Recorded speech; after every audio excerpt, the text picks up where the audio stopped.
ভূতের একবার বদনে নাহি সে লহিলে জয় রাধে গোবিন্দ নাম গোবিন্দ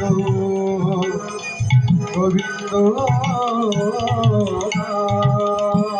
মানুষ কুলে জন্ম নিলে মানুষ বলি কয় না তারে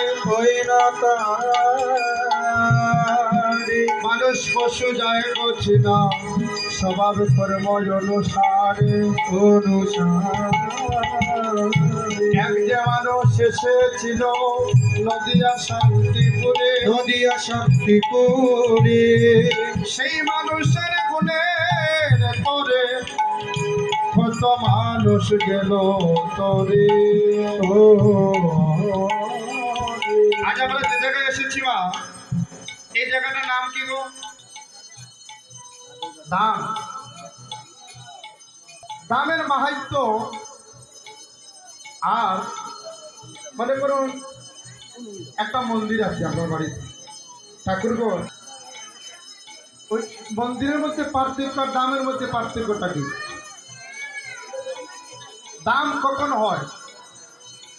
একজন সাধু যদি বাড়িতে থাকে, একটা গ্রামে যদি একজন সাধু থাকে, অর্থাৎ গোবিন্দের প্রিয় পাত্র, যদি কি প্রিয় বন্ধু সহচর শুনো সহচরী না করো চাতুরি সহজে দে উত্তর কানুর প্রীতি কিবা তার মূরতি জানে কোন জল স্বর্ণ গণসনে অনুরাগের ডুরি বৈশে মনপুরি ভিতর বাহির সে। বুঝতে হবে কথাগুলা।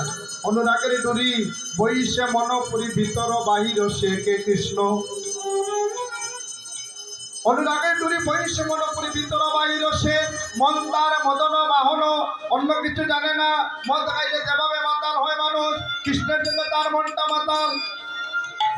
মন তার মদন বাহন, বাহুবল তার সঙ্গে আরে স্বজন পাইলে দরিয়া রহে রীতি অদ্ভুত রঙে। অর্থাৎ গোবিন্দের সঙ্গে তার প্রেম রয়েছে বলে একটা মন্দির করে এসে প্রেমের ভিখারি সেজে পূজা করছে, নিত্য নিত্য ত্রিসন্ধ্যা গায়ত্রী করছে, আরতি করছে। এই মন্দিরের মাহাত্ম্য বুঝলাম, কিন্তু দামটা কেন হলো? দাম তো মন্দিরের মতো নয় গো। দাম কেন হলো? এখানে সেনসিবানন্দ দাম, যে সেনসি